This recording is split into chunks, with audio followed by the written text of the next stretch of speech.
Good evening, all. Welcome to this evening's Zoom event and update on Ukraine with Dr. Monica Eppinger. Monica, it's great to have you with us. Many of you know Monica. She's a member of Lakeshore, a longtime Baptist peacemaker and justice seeker. She's a former diplomat to Ukraine and a current legal scholar specializing in Ukraine. Monica, you met with us last year, just over a year ago now, and provided us really helpful historical, economic, and geopolitical context to make sense of what was happening a year ago. And we're just really grateful that you can take the time to meet with us again and help us make sense 1 year later, all that's transpired, what we can hope for going forward, how to just understand what's happening. Thank you so much for being here, and let me just turn it over to you. For your interest, for your prayers for peace. I appreciate the focus, and I appreciate the opportunity to think together tonight. So I am going to speak for a little bit and use some slides to just situate a discussion. And then I'd like to spend some time on your questions. I myself, I have spent since 1994, Ukraine has been a large focus of my professional life. And since the war started, I spend somewhere between an hour and 3 hours a day trying to figure out what's going on, which means that my perception of my sense of the detail of what's going on is not representative of a normal person right now. And so I would like to spend some time on your questions, because I don't want to repeat things that you know or that is obvious to people. I feel like the news has been very saturated with news of the war. I think that there's been a lot of news coverage. And so I don't know what people are taking in, and I don't want to repeat things that you know, but I want to give you the kind of information or framing that might be helpful. So I'll speak a little bit and then turn things over to questions, if that's an okay way to proceed. And I have some slides, and so I'm going to use my slides. I'm just going to share my screen right now and go to that. Okay, so can everyone see slides right now? Yes. Yeah. Okay, great. Right. So the war in Ukraine's the full-scale invasion started last year on February 24th, 2022.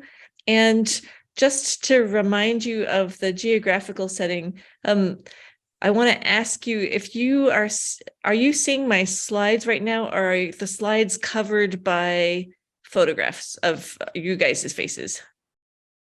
We're just seeing your slides. We're seeing Great. Both the slide deck on the left and then the slide at the time. Okay. Thank you, because I wanted to see some of your faces, and a strip of your faces is covering part of the slide. I wanted to make sure you could see the slide. Okay, perfect. What we have here, this lower map is a map of the Soviet Union. So if you're like me, you grew up, or you spent a good portion of your life thinking about the possibility of that the Cold War would end in some kind of nuclear holocaust. The great counterweight to the United States in the Cold War era was, of course, the Soviet Union. So this whole area is what the Soviet Union covered. And the yellow part is the Russian Republic, that is now the country of Russia, an enormous country. It's 11 time zones wide. If you think the Earth only has 24 time zones, Russia, east to west, is 11 time zones wide. And then this little green part here is where Ukraine is situated in regard to Russia. in the Soviet times. And you'll see that this map is not oriented towards north. It's a little bit cattywampus. It should be shifted over almost 90 degrees, because Sweden is here, Finland is here, Poland is here, the United Kingdom would be like over here. So the whole thing should be like that. But this gives you a sense of where Ukraine is relative to Russia. If you were able to shift the map so that north stood where north actually is, you would see why Ukrainians, in reference to Russians, refer to themselves as a southerly people. Kiev is about the latitude of maybe Toronto, but somewhere between Toronto and Montreal. And so I don't think of Ukraine as a southerly country. I think of, Argentina maybe, or Mexico as a southerly country. But in relative to Russia, Ukrainians think of themselves as a southerly country. And then this other map here shows you in this little yellow dot there, that's where Ukraine is in the map of the world. So the Soviet Union dissolved in 1991. That's when Ukraine became an independent country. And the invasion, from Ukrainians' perspective, the invasion started with the seizure of Crimea in 2014. There's been a shooting war in southeastern Ukraine since 2014. So there was an 8 years shooting war in which 13,000 people died between 2014 and 2022. Then last year, on February 24th, 2022, the full-scale invasion started. The full-scale invasion involved 150,000 Russian troops on 9 axes of invasion. It involved tanks, foot soldiers, armored personnel carriers, airplanes dropping bombs, helicopters. It was a shock and awe campaign. And as we all saw last year, Ukrainians were shocked, but it turned out that they were not awed in the way that the Russian military planners had expected. So those of you who were with us last year when I led a similar session by Zoom about trying to give some historical context to the beginning of the war, just a couple of points to remember.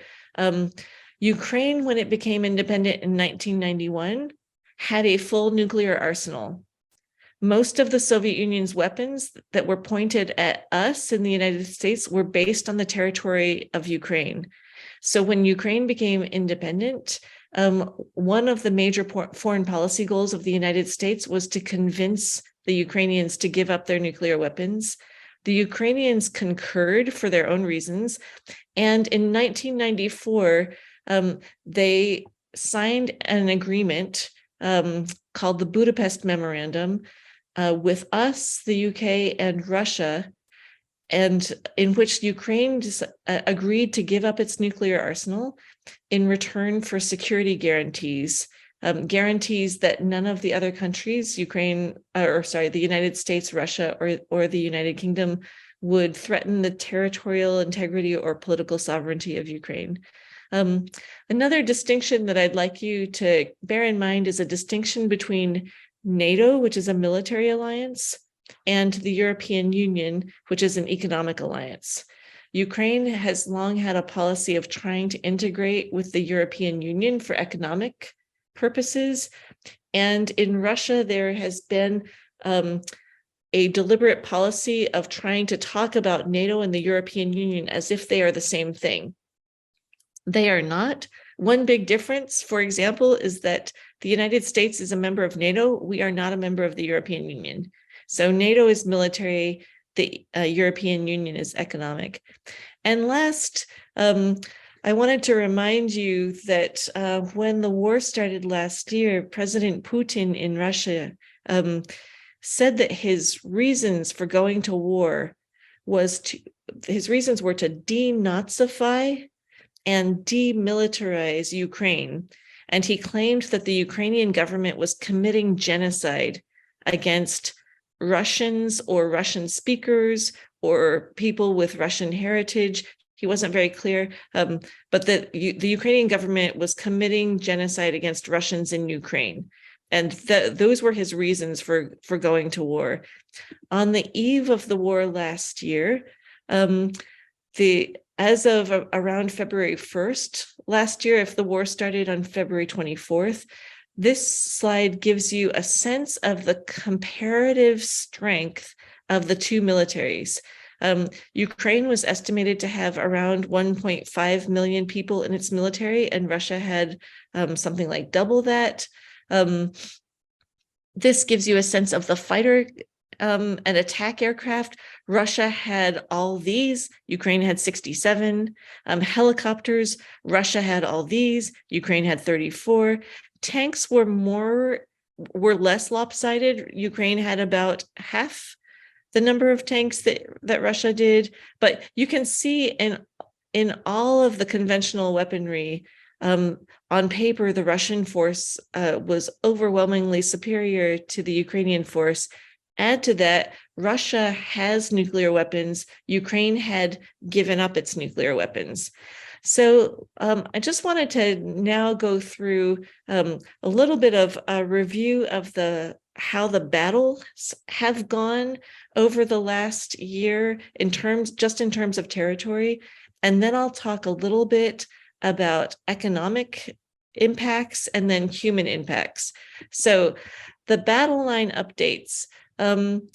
If this is the map of Ukraine and there's a dark green area plus this very light green area, all of that is the territory of Ukraine. Crimea is what is down here. This was the area that Russia seized in 2014. And then there's this area over here, which is known as Donetsk and Luhansk. Those are two eastern oblasts. That's like a province. Russia had been supporting this fighting over here since 2014. As of March 15th last year, the Russian invading forces had gone into all of these light green areas, not just these areas that they had held before, but they had proceeded into a big chunk of southern Ukraine, big chunk of northern Ukraine, and were proceeding towards Kiev. And they were they got about as close to Kiev as like Berkeley is from San Francisco. So they were not far at all as of March 15th last year. And then, as I'm sure you all know, against the odds and expectations, Ukrainian forces stymied this invasion, and Russian forces were either beaten back or withdrew, so that as of September 15th, all of this area, in Ukrainian terms, this area had been liberated from the Russian forces. They're nowhere near Kiev now. They're nowhere up here, but they have taken more of this territory down here. This has gotten fatter down here in the south. And then by November, this is the front. This is the Friday. I will call it the battle line rather than the front. This is the line of contact where forces are facing each other. It runs about 450 miles.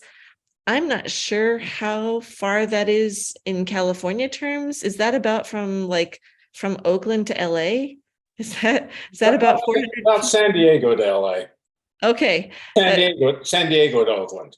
San Diego to Oakland. So if you can imagine trying to defend a front, and most of this is land. So it's all on land, but there's a couple of rivers that take up little portions. But if you can imagine trying to defend a line of fighting that runs from Oakland to San Diego, it's a long way. That's where the front has roughly been, with very small changes since about the middle of November. It looks like the Russian forces are trying to give a push right now. I heard an estimate today that something like 90% of Russia's current forces are currently in Ukraine. And so they're not holding anything back right now. They have, which makes me think that there is a spring offensive and they're trying to push forward. over the last year, in terms of military casualties, without talking about civilians, military casualties, these are estimates, but the estimates are that between wounded and killed people, that Ukrainian forces have had about 100,000 casualties, and Russian forces have had 200,000 casualties. So put together 300,000 casualties in 1 year. For basis of comparison, the United States in Vietnam in 8 years had 60,000 casualties. In this war, in 1 year, we have 5 times as many casualties as the United States had in all of Vietnam. It has been an incredibly lethal and destructive conflict. And it may be the case that because this line has been relatively stable since the middle of November, it has looked like it has settled into something like a stalemated war of attrition between the two sides. If we now think about some of the economic impacts, here's some of the effects of the war within Ukraine. Ukraine's productivity, its economy, its gross domestic product, is reported to have contracted by 35% last year. So Ukraine's economy shrunk by 1/3, which is an enormous amount. But it didn't shrink by, there's another 2/3 left, which is kind of astonishing if you think about it. In terms of, just to get an idea of the scale of destruction, by August of 2022, so between February and August, there was an estimated minimum 140,000 residential buildings had been destroyed in Ukraine, leaving 3.5 million Ukrainians homeless. That was as of August. Of course, more has happened since then, but that gives you a scale of the destruction and of not even thinking, putting aside the military casualties, just the human misery of so many people rendered homeless. By December of 2022, so 9 months into the war, 10 months into the war, the Ukrainians had counted 2,700 some schools and more than 1,000 medical institutions destroyed. I wanted also to give you a sense of the economic impact. We could talk about different sectors of the Ukrainian economy, but one sector that's important to both Ukraine as a source of export revenue, but also important to the world, is Ukraine as a food producer. Ukraine is an agricultural powerhouse. And I wanted to give you a sense of how the war has impacted agricultural production and exports, and we can talk about other things, but just to give you a sense, these are all maps of Ukraine.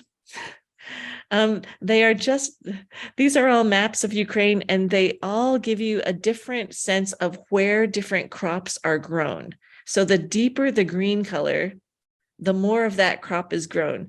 This is where Ukrainians grow barley. This is where they grow corn.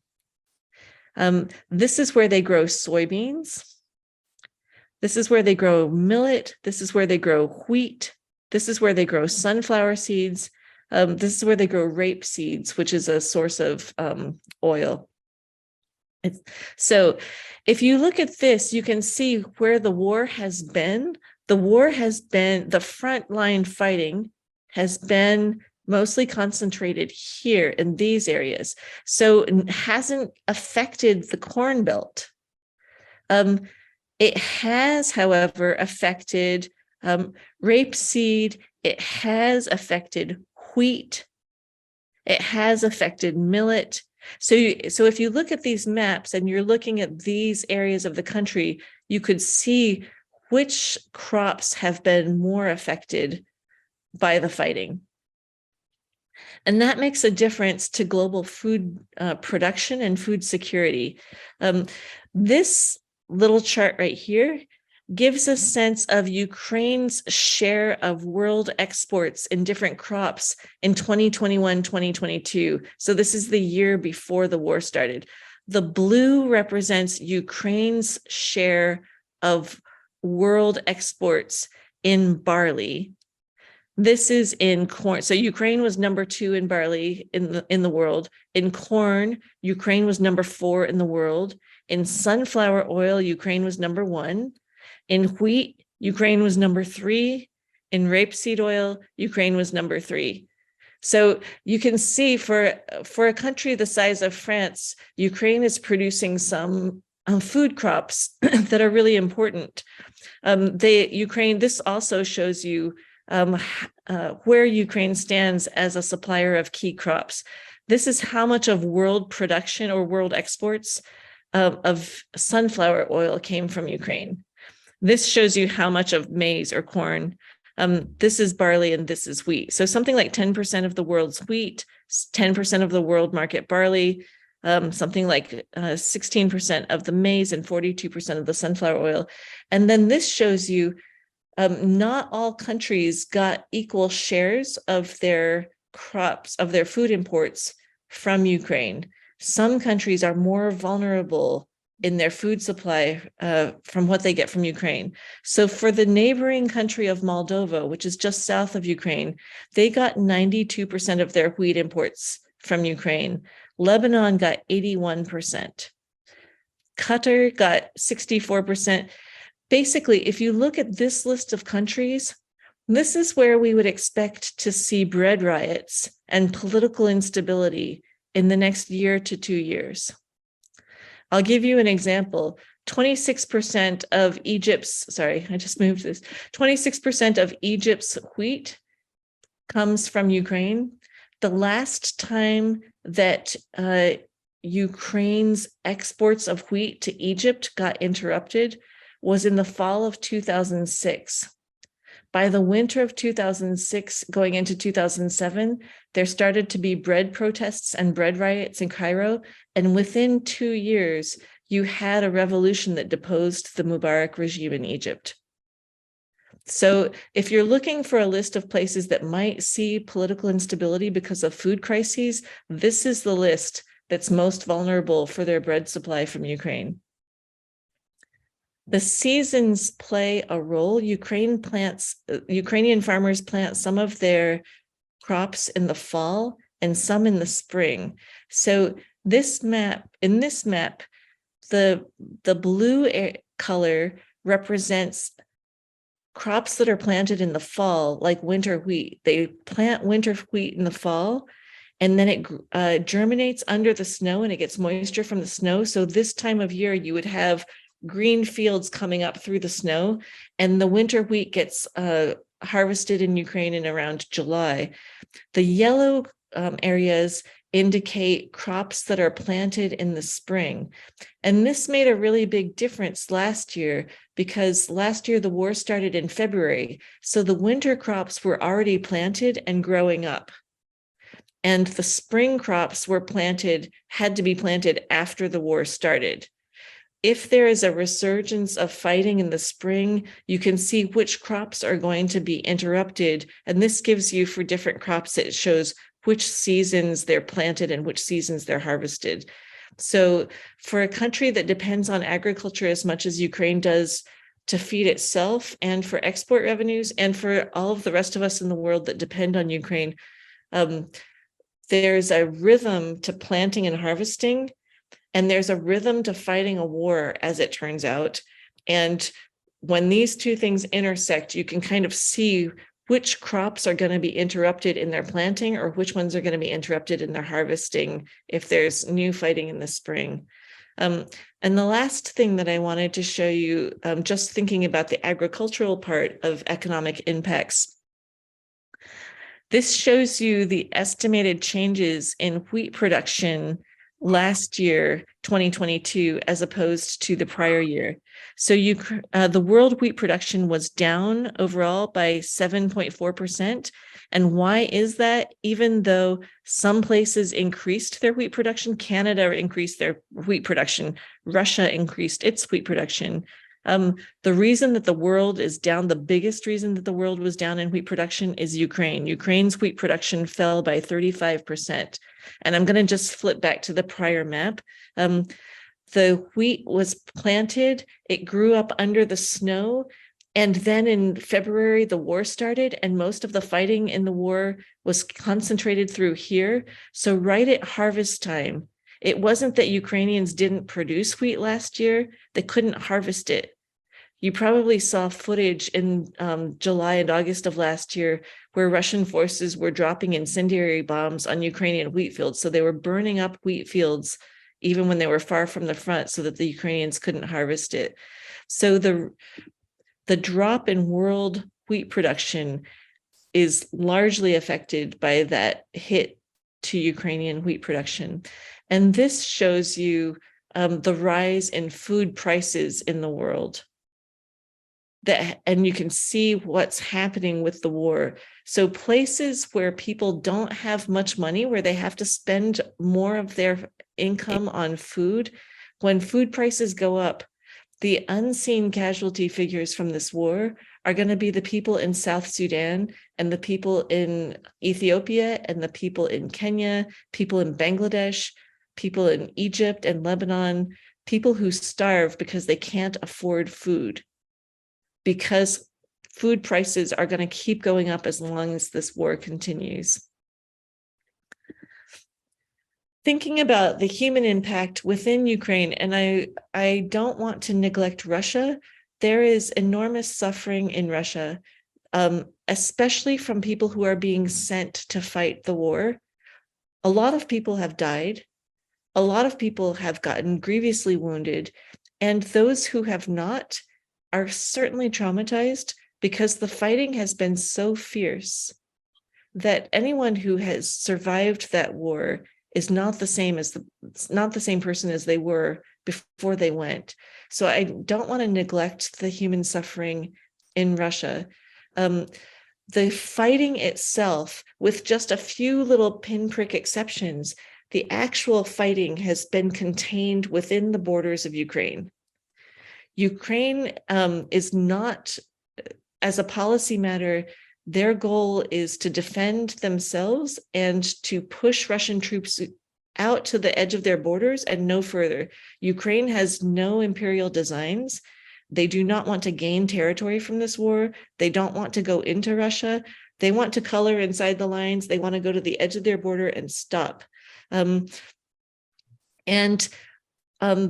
one reason why the fighting is contained within Ukraine, and it hasn't bled over any of the borders into Russia. The Ukrainians don't want to take any territory inside of Russia. But another reason is that the Ukrainians, as you know, have gotten a lot of weapons from us and from other allied countries, largely in Western Europe. And we have made our providing weapons to Ukraine contingent on Ukrainians not striking within Russia, on not conducting offenses into Russia. We don't want the government of Russia to think that we are fighting a proxy war into Russia with our weapons but Ukrainian soldiers. We don't want to start a war between NATO and Russia. And it's clear that Russia does not want to start a war between NATO and Russia either, because Russia has had missile attacks and aerial bombardment across the entire country of Ukraine. Every single oblast, every single province, every single city has been under threat. Every city has had air raid sirens. It doesn't matter how far you are from that front. The entire civilian population has been threatened. But Russia has not sent any weapons, any bombardment over the edge of the line of the Ukrainian border into Poland or into Slovakia, into any neighboring country. So with the weapons that we're providing, the Ukrainians are fighting within Ukraine and no farther. And from the Russian side, the Russians are fighting within Ukraine and no farther. So Ukraine is getting it from both sides, but everyone is being super careful not to go further. So I'm going to concentrate I don't want to run the risk of minimizing the human suffering in Russia, but the human suffering in Russia is, at least the direct suffering, is from those who have gone to war and survived. Within Ukraine, there's no part of Ukraine that has not been affected by the war, because of the scale of the aerial bombardments. Even those areas that are far from the front line, face-to-face fighting, every civilian area of Ukraine has been impacted. So 1 year into the war, Ukraine started with a pre-war population of around 40 million people. 8 million of them have become refugees in European countries.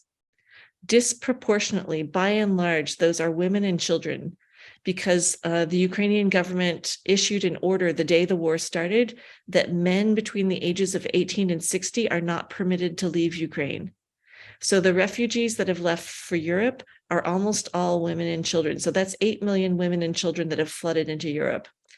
In addition to that, there are currently roughly 5.4 million internally displaced people who have had to flee areas of fighting for other parts of Ukraine.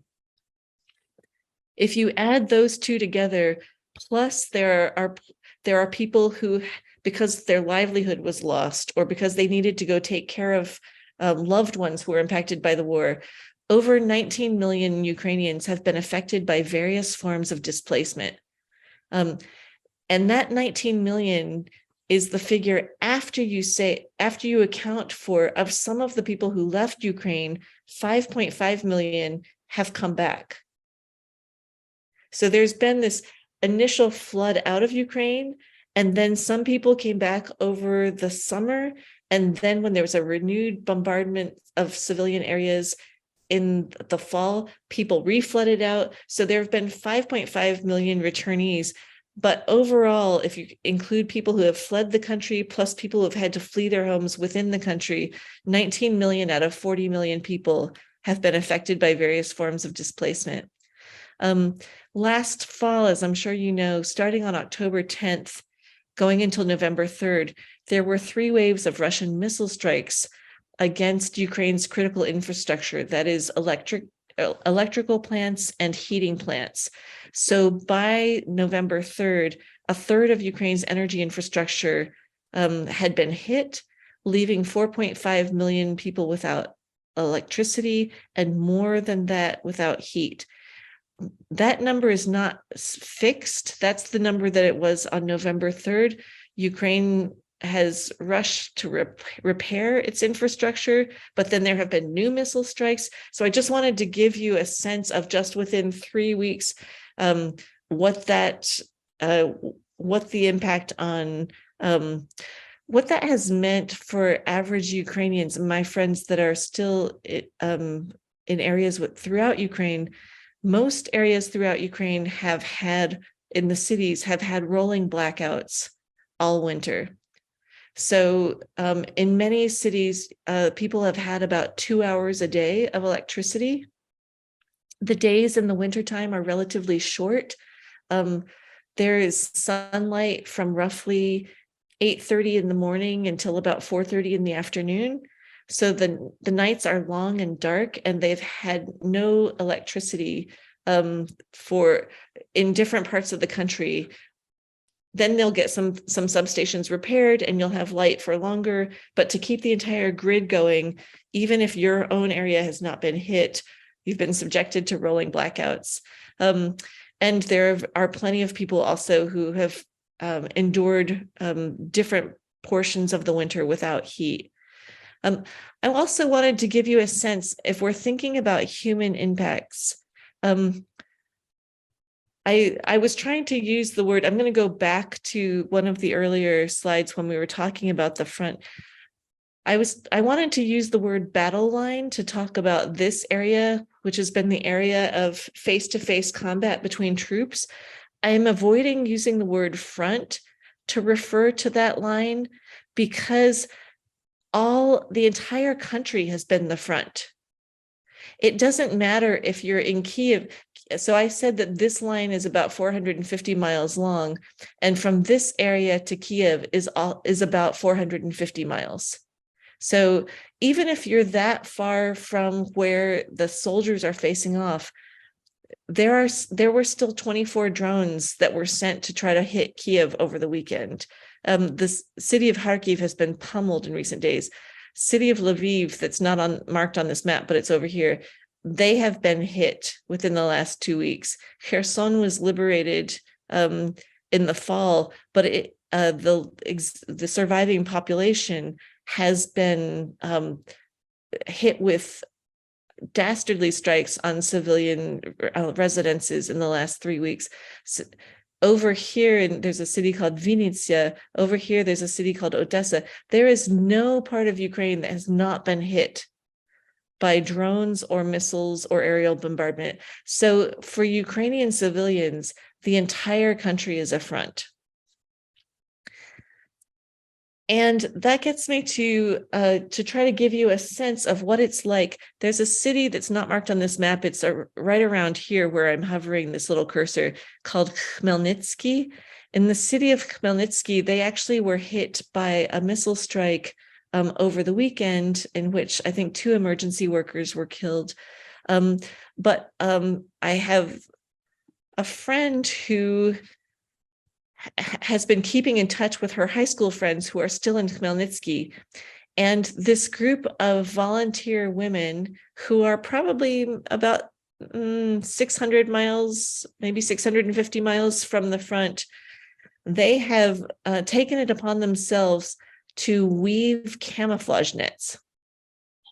And this shows you this group. This is one of the nets that they've woven. And they come after work or they go on the weekends, and they sit and they weave these nets. And this shows you how one of their nets is being used by a person to conceal him, so that when a surveillance drone goes overhead, the drone can't see him, so he can't be struck.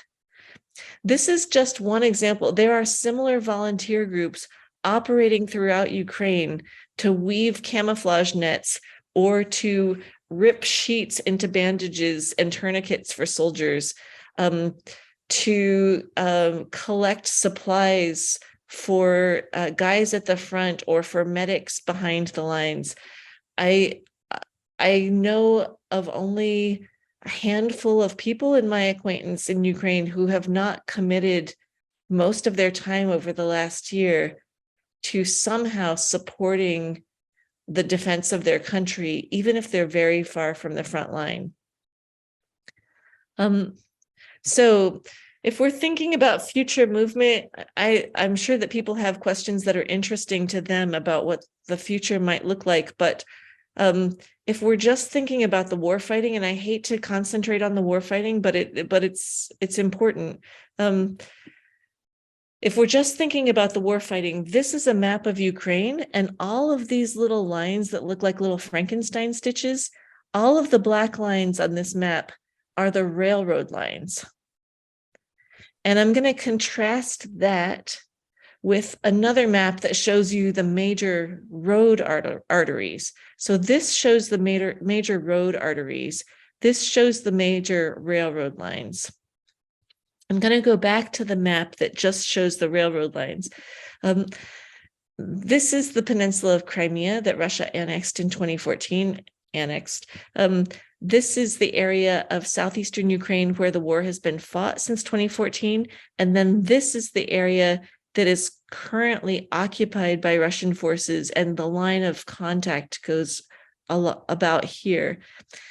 The Russian forces have, by and large, been using railroads to supply their troops, to bring in new troops, to bring in new heavy artillery or heavy weapons like tanks and howitzers and all kinds of things that I don't know the names of, and also to bring in shells and bullets and to bring in food supplies.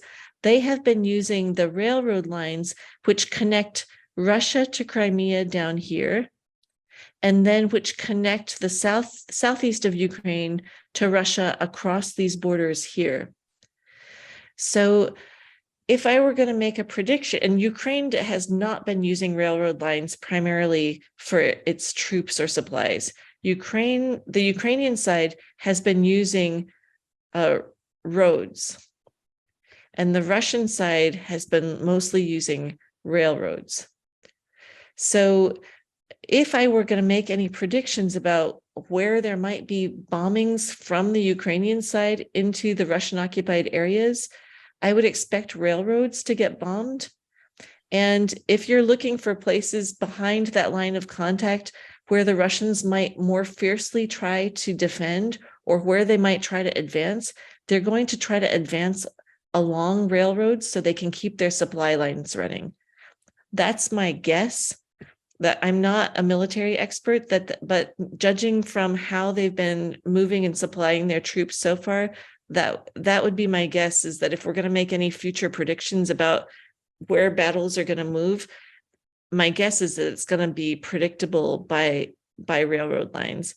But there's a lot more to talk about. There's stuff to talk about that Ukraine is doing in international law and diplomacy, about sanctions, about human costs, about some of the resistance inside of Russia.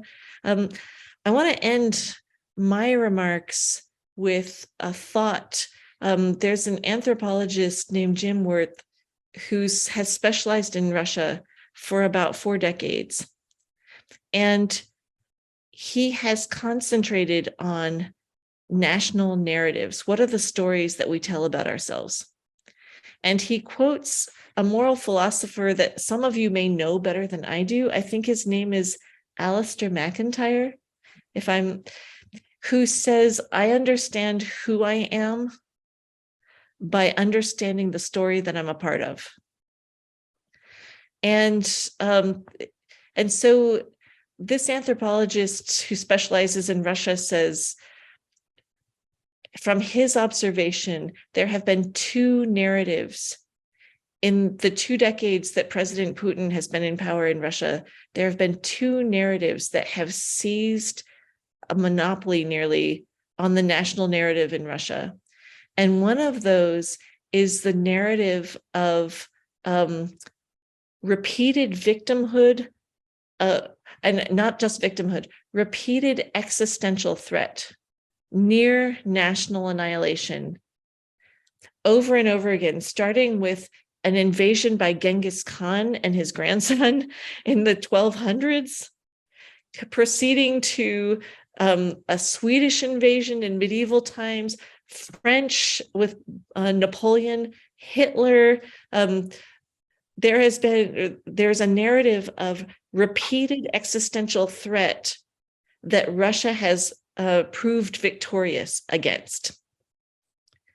And President Putin has suggested to his people that NATO poses that existential threat to Russia. And that makes sense to people because it fits with this pre-existing narrative. We have time and again in our history been faced with an external enemy, and we all have to sacrifice and we all have to fight, but we will be victorious. That's the narrative that he has slotted NATO into. And that sense of existential threat has gotten boiled down to an obsession with World War II, which in Russia, in the Soviet Union, was referred to as the Great Patriotic War. There has been, it's almost as if the 20th century and the rest of the history of the 20th century has melted away out of Russian history textbooks. And the only thing that's left is World War II. So the socialist revolution, almost not celebrated. The 100-year anniversary of the socialist revolution between 1917 and 2017 almost went without a murmur in Russia, not a big deal in Russia. The dissolution of the Soviet Union also has receded in importance in the history that they tell themselves. What has become the story that they fixed on is the story of World War II and how Soviet forces saved the world from fascism. And if I could go back to this original justification that Putin gave for the war, was to denazify and demilitarize Ukraine, that is echoing that World War II narrative. We saved the world in 1945 when we took Berlin. We saved the world from Nazis and we demilitarized the German threat. He's just slotting Ukraine and behind it NATO into that narrative slot that Germany used to fill in Russian history. So that's one national narrative that is really dominating the consciousness. And then a second national narrative is another narrative about existential threat, but I'll leave it with that. And maybe I'll stop sharing slides now so I can see more of your faces, but I'd like to hear what questions you have.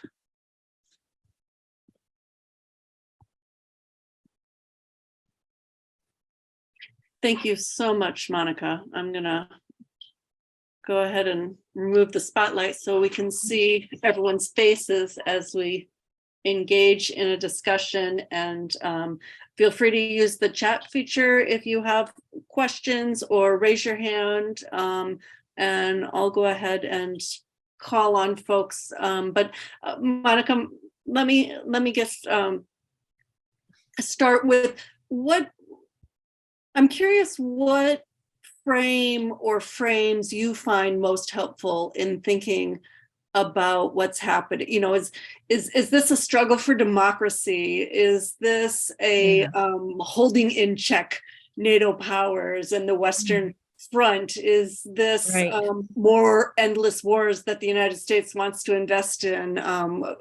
Where there's so many different narratives being spewed. There are, and I hear that, and I don't know about you, but as soon as I hear somebody trying to push my buttons, I resist it. So as soon as somebody tells me that Russia is the enemy, I think I've heard that one before. We heard that through the whole Cold War. So I think, like, I don't buy that. As soon as I hear the United States is going to save whatever, or NATO, I think, you know, I also think we just withdrew troops from Afghanistan. So what is it about this impetus to war? And I think that we are all very familiar with the military-industrial lobby has found a great new consumer for weaponry that it couldn't produce for Afghanistan, or for us to fight in Afghanistan with any longer. So we all know these the narratives that push our buttons, that are pre-baked, and we also know some of the structural forces that push us into some paths. And so I will tell you that one narrative or one framing that I have found helpful for understanding the Ukrainian side is a sense of inventiveness and a sense of experimentation and innovation in a year that has been a year of immense grief. I don't know anyone in Ukraine who hasn't lost someone that they knew. I'm on Facebook with friends from across Ukraine, and every day I see posts from, school teachers who their star pupil is now in his early 20s, dead.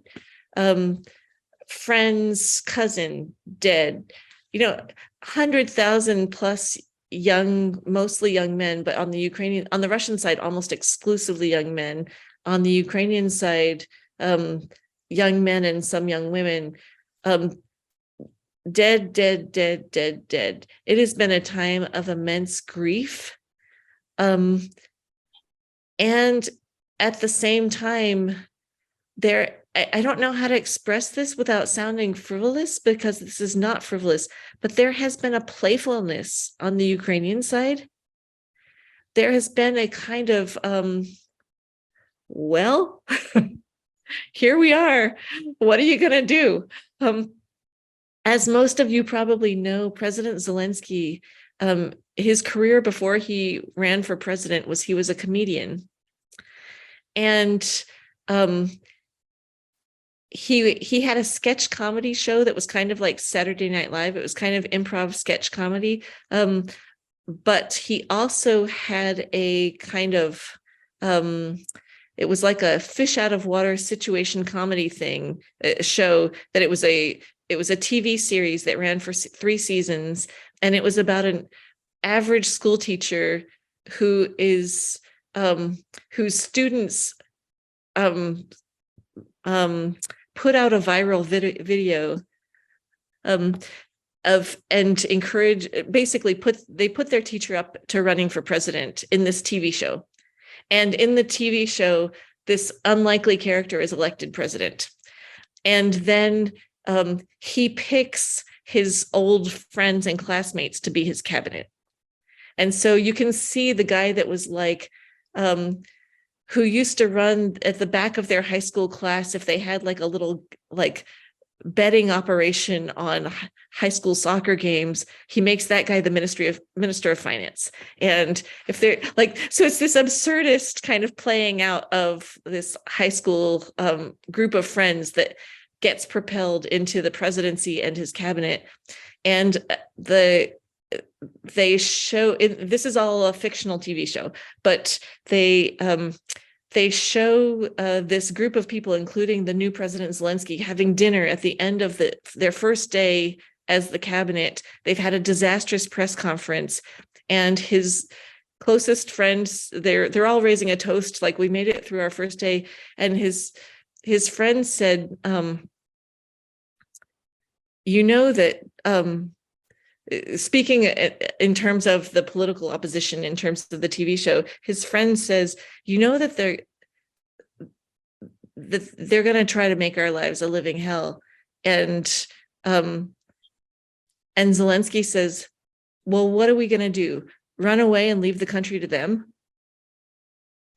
And his friend says, if we don't run away, we're going to roast. And then they all look at each other and they raise their glasses and they say, here's to roasting. And there is something about that sense of bravery and valor, but also a sense of like, there's no guarantees that this is, history doesn't always come out on the right side, or there's no guarantees that that the Ukrainian side is gonna win. But people are willing to give it a shot. So you have people like these women who are spending their time weaving camouflage nets. And you have people who are figuring out how to, I saw some guys who had, their electricity was out, but there are still trains running. And they had somehow figured out a way to use the kinetic energy that was stored in the train rails to recharge their phones.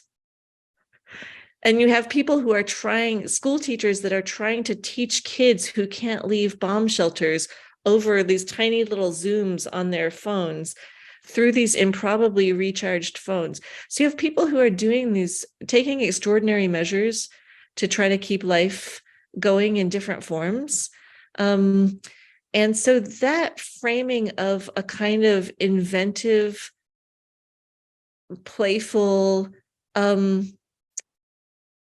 don't want to call it fatalistic. It's kind of the opposite. It's trying to take charge of destiny, but knowing that might fail, like taking a real risk.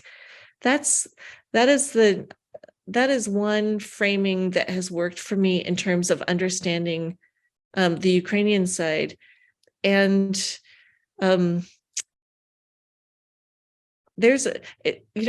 a country of 40 million people, or it was before the war. It's a very complicated place.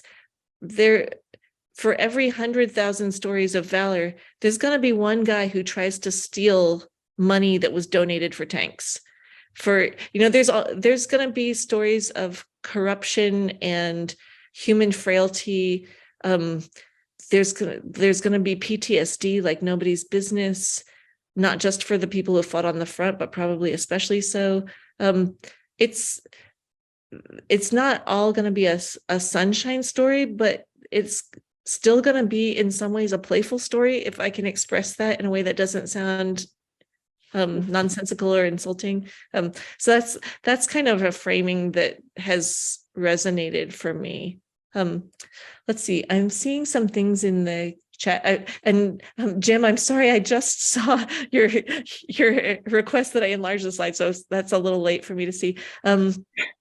Casualty figures, wondered if they include civilian casualties. The figures that I gave do not include civilian casualties. So there are 300,000 casualties if you count Ukrainian and Russian casualties just among the fighting personnel, just among the official military personnel.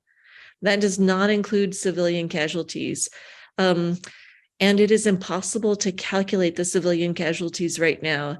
The official number of verified civilians killed in Ukraine, I saw about a week ago, was 13,800 and something, and 7,600 something people injured. That's verified killed or injured civilians.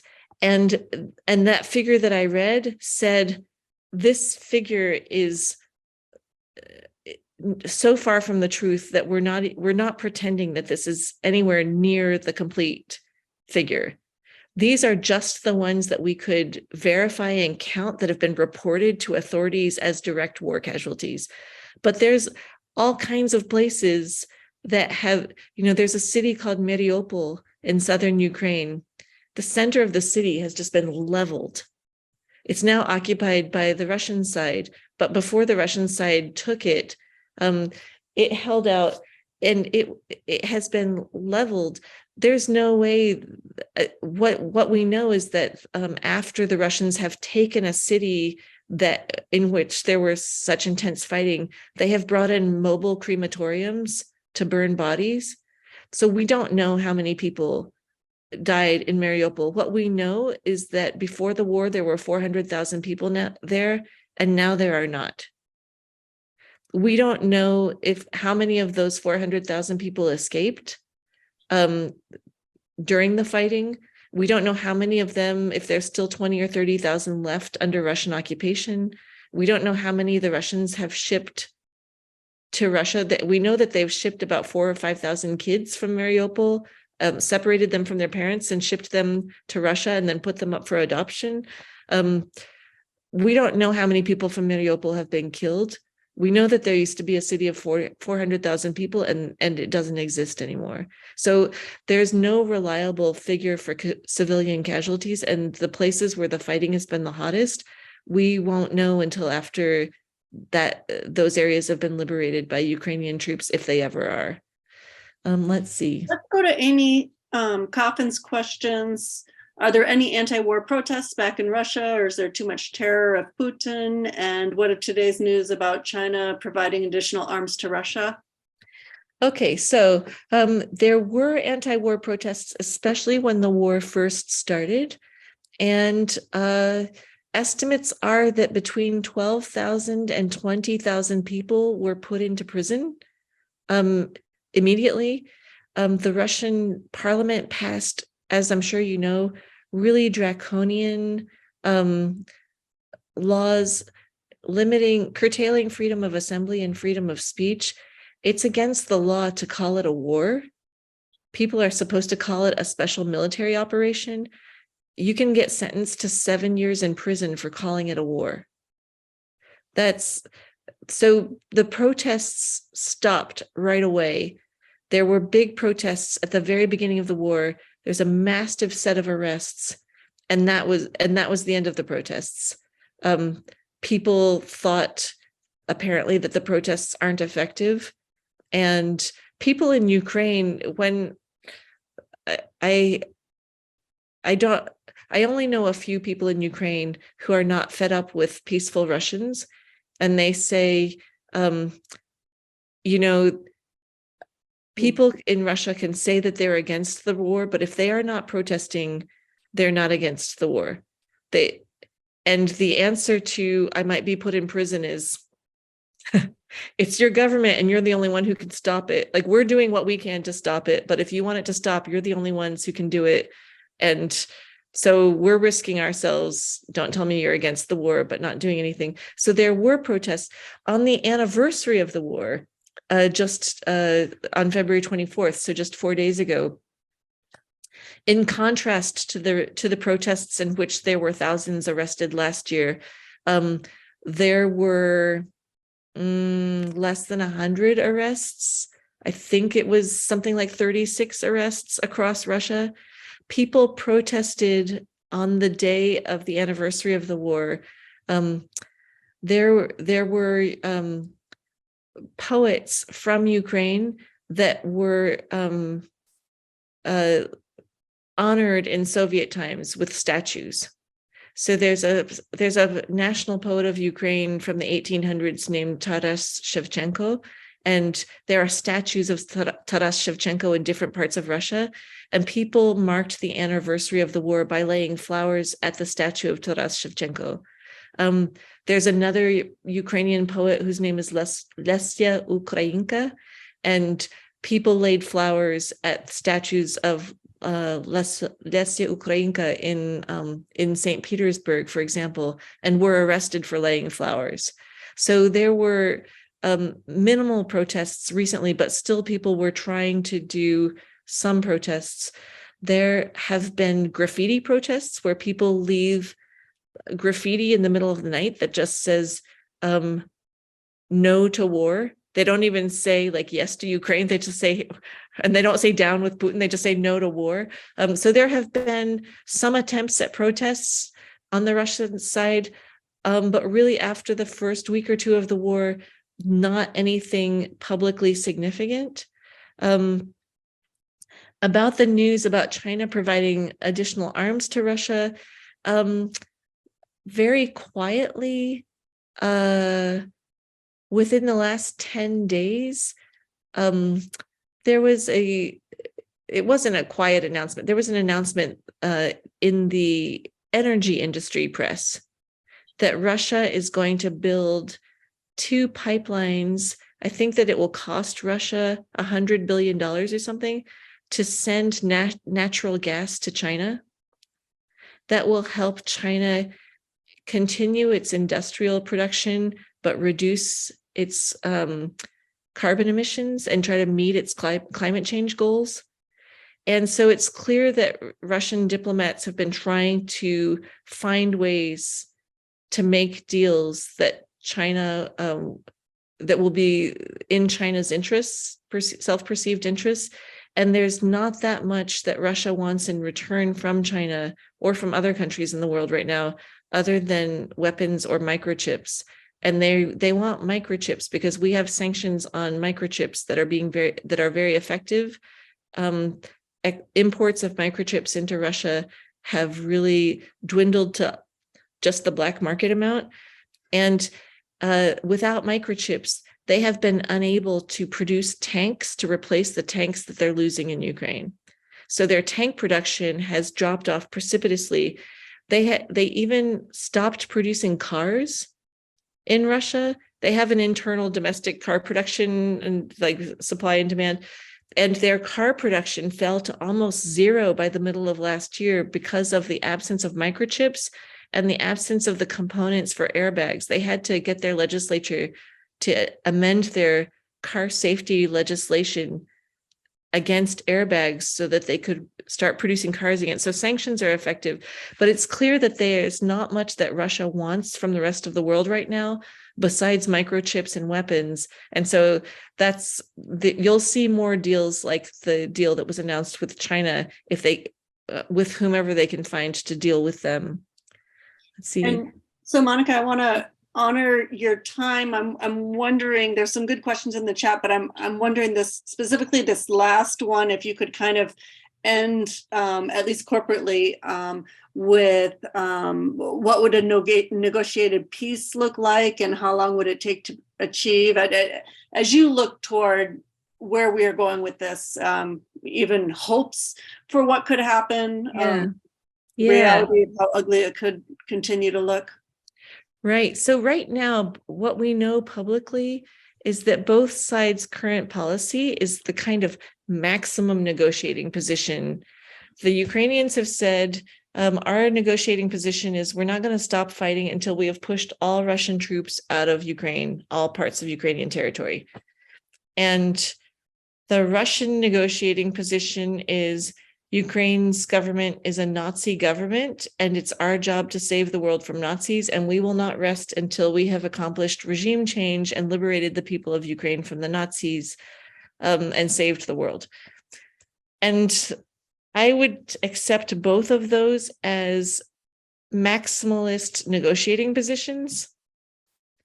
That's kind of the most on both sides that they're going to ask for. And what would induce them to come to a different position,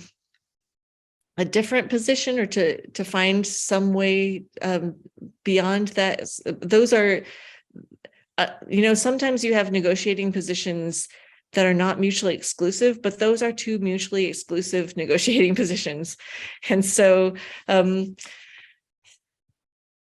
China has said that they want to broker a peace deal, and they have a 12-point peace plan. And their peace plan includes Ukraine ceding territory. And so Ukraine says no. I think the Ukrainians were open to ceding territory. When Zelensky ran for president, he ran on a peace platform and said he was willing to negotiate peace with the Russians. He was willing to trade land for peace. But after the atrocities in Bucha and Irpin, which are two places where civilians were executed and where there were mass rapes, after that, Zelensky stopped saying that he would trade land for peace. He was still negotiating with the Russian side for 10 days after the war started. So he was still willing to trade land for peace after the invasion had even started. But after the conduct of Russian troops against Ukrainian civilians, it seems as though the Ukrainian government said, wait a second, if we trade land for peace, it's not acres for peace. We're trading acres plus lives. It's the lives of the people that have to live there after that trade. And we don't have the right to condemn people to torture and misery. And so when China has proposed this peace deal that would include trading territory, I don't think the Ukrainians are interested. I remember in 2014, when the seizure of Crimea happened, the Ukrainians had big street protests in the winter of 2013, 2014. And they thought that that the street protesters had come out on top, and then Crimea was seized. And I remember a friend saying to me when the invasion of Crimea happened, she said, we realized that our street protests have not ended until we can't just liberate Kiev, we have to liberate Moscow. And that was what people were saying back in 2014. So there is certainly a will to continue on the Ukrainian side. There's more people in Russia. Russia, if this is going to be a stalemate, that's just an incredibly lethal, bloody stalemate, Russia could keep that going for longer, theoretically, because they have more people. Although they are running out, there were just news reports today that they are offering salaries to desperate people in Syria and Lebanon, to Palestinians from refugee camps in Lebanon and Syria, to come and fight against Ukrainians in Ukraine. So if they are trying to recruit their reserves aren't so great. I'm sorry to not have a very coherent answer to this question, but I feel as though here's the clearest framing that I can give you. We are habituated to thinking in terms of a Cold War struggle against the Soviet Union, or those of us in the peace movement are habituated to resisting getting sucked into a Cold War struggle with the Soviet Union or Russia. And in Russia, they are habituated to thinking also in geopolitical terms about the United States and NATO. The crazy thing about Ukraine, and one of the things I love about it, it's such a new country. People there do not think in the same geopolitical terms that I do, or that someone on the Russian side even if they have the same peace mindset that I have, they are not in the same grooves as me or my Russian opposite number. Ukrainians, if we're talking about apples and oranges, Ukrainians are going to start whistling. I mean, there's a completely different approach and mindset. And I think the best hope for peace is for Ukrainians not to get allied with our thinking, but to do their own thing. And for us to not insist on a victory that looks like a victory to us, but rather to listen to some original thought. And if I can give you, how can I give you a sense of the originality? On the day of the anniversary of the war, on February 24th, a Ukrainian novelist posted a little, almost like a poem, but it didn't rhyme and it didn't have meter, but it's just like 6 lines. And he was reflecting on, what does the fatherland mean? Because the fatherland is like this, on the Russian side, it's like, we saved the world from the Nazis and we rescued the fatherland. And through their repeat national narrative is this existential threat to the fatherland and the fatherland of emerging victorious. And this guy, Serhiy Zhadan, this Ukrainian writer, he wrote this sentence that said, what is a fatherland? And he answered his question. For Ukrainians, a fatherland is where, when you talk to yourself in your dreams, your fatherland is where people understand you. That is a completely different idea of what a fatherland is, that is not a geopolitical frame of reference. And so my hope for peace is something that is beyond my geopolitical imagination. And it would come from Ukraine or someplace else that's not locked in these tired narratives. And if I could refer back to the Alistair McIntyre framing, when he says, I understand who I am by understanding the story that I'm a part of. The question that I would ask for all of you, and I really want to hear your thoughts on it, is what story do we see ourselves a part of? That should tell us who we are and how we should be behaving and how we should be responding internally and framing our actions and our decisions. So that's the thought. I feel like the Ukrainian story, as far as I can tell, is a story that's kind of like improv comedy. It's the story that's made up on the fly.